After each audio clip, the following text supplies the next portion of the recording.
Be honest. You are heartbroken over someone you never even dated. Not your ex, not a situationship. I'm talking about someone you met once or twice. You built a whole future of 3 sentences and eye contact. First, I need you to relax, okay? Because this is not love. This is not the one that got away. And this is definitely not destiny or soulmate or twin flame, whatever bullshit.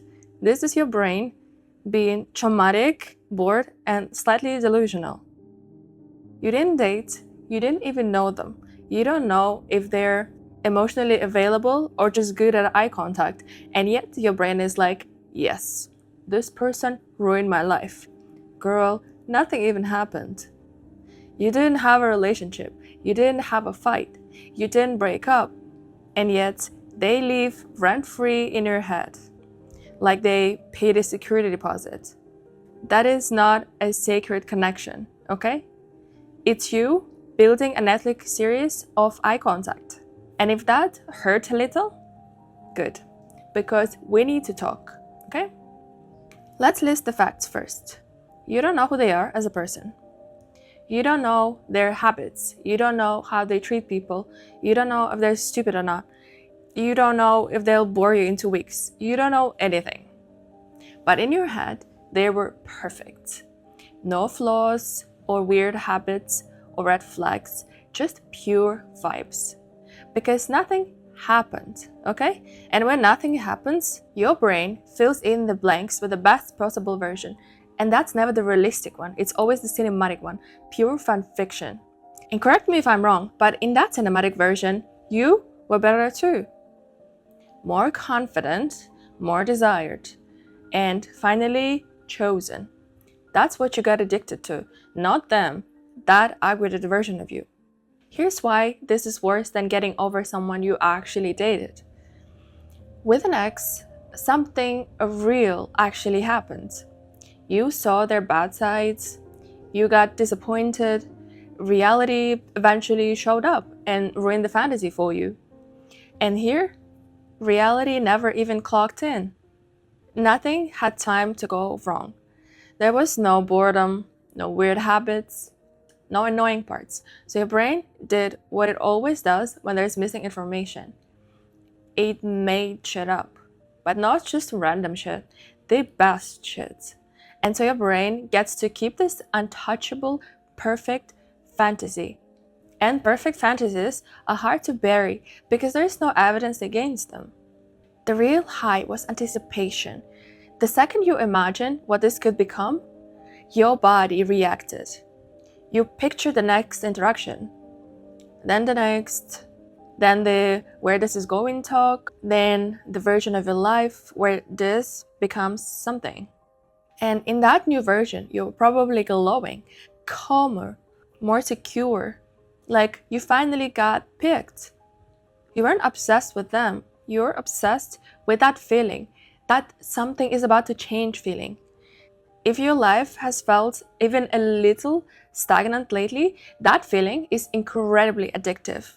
It feels like forward motion, even though you're literally sitting still. This is why letting go of them feels so terrifying, because you feel like if you let them go, the story will just stop.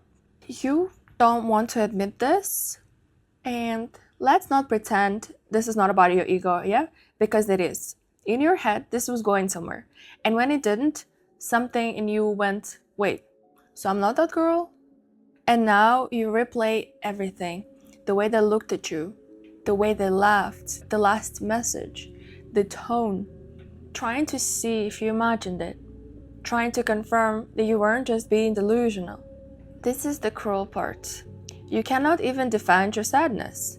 There's no breakup story, no real receipts. So instead of crying openly, you suffer internally. You think, I shouldn't care this much, I barely even know them. What's wrong with me? Nothing is wrong with you, okay? Your brain just latched onto the wrong symbol. Here's what's actually happening neurologically. Your brain got a hit of anticipation. That's something might happen feeling. And anticipation is stronger than reality. When nothing happens, your brain doesn't process it like rejection, it processes it like a loss of a future. So basically, you're just grieving something that never even existed, which is honestly kinda sad. Sorry. So you replay everything. What did they mean by that? Did I imagine the chemistry? Was that a sign? Did I miss my chance? You treat the memory like a crime scene. Like, if you analyze it hard enough, you will unlock the truth.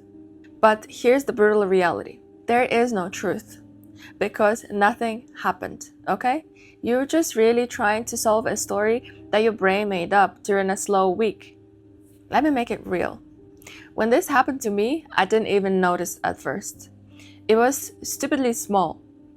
I met this guy briefly once, and we talked, and he said something that felt intentional, Not love bombing, but just, it felt perfect. And it wasn't because of who he was, but because of how he showed up for 5 minutes. He said the right things, acted the right way, activated every finally fantasy I had, but I knew it wouldn't work logically. Timing was wrong. Reality was waving red flags left and right. My brain didn't care because in that moment, I felt chosen. And I hadn't felt that in a while. It's sad, but what if this is an exception? And that's when you know you're done. I didn't fall for him. I fell for what he represented. In my head, he became the start of the new chapter, Proof that I was desirable. And once that happens, logic leaves the building. But then, no continuation, no follow-up, no, hey, how's it going? Nothing, just silence. And silence is evil, because rejection hurts once, but silence hurts every time you remember. That's when I spiraled, replaying everything, blaming myself, looking for a mistake I've made.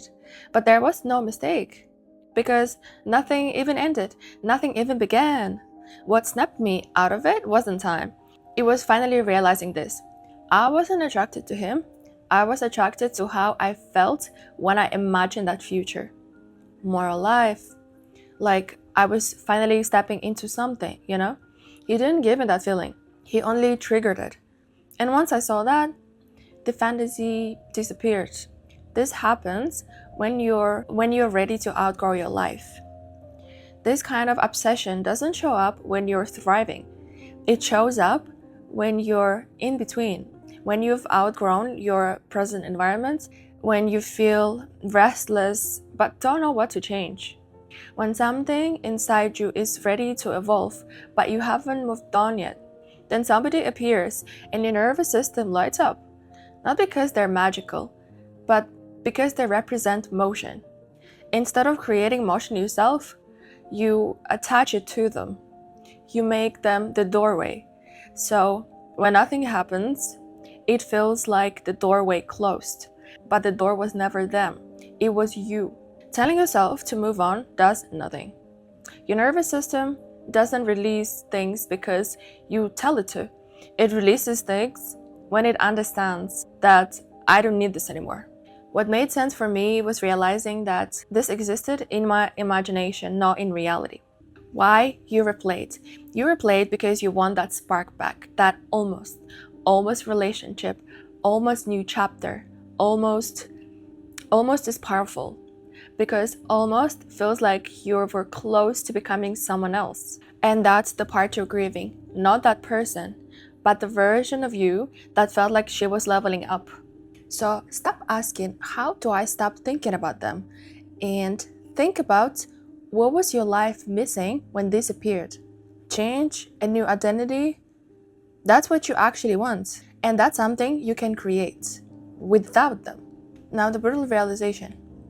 At some point, you have to admit, this lived in my imagination, not in reality. And that doesn't make you stupid, it makes you human. You were just hungry, hungry for expansion, hungry for validation, hungry for movement. And instead of moving, you fantasized. It's easier to imagine change than create it. So let's be honest. You weren't heartbroken, you were bored. You were suspended between who you are and who you think you could be. You mistook potential for destiny. You romanticized a glitch, okay? And I'm sure you see it now. It's not tragic anymore. It's almost funny. Wow, I really built an entire cinematic universe out of 3 sentences and eye contact. Respectfully, that's insane. And also kind of relatable. It doesn't end with closure. It ends when you stop waiting, when you move cities, start something new, change your routine, or just do the thing that you've been avoiding. And once your life actually shifts, they will fade like a draft you never send. And one day you'll think, wait, why was I spiraling over this? And you'll laugh, not because it wasn't real, but because you finally became the version of yourself that you were fantasizing about without them. And that's way better than a story you made up.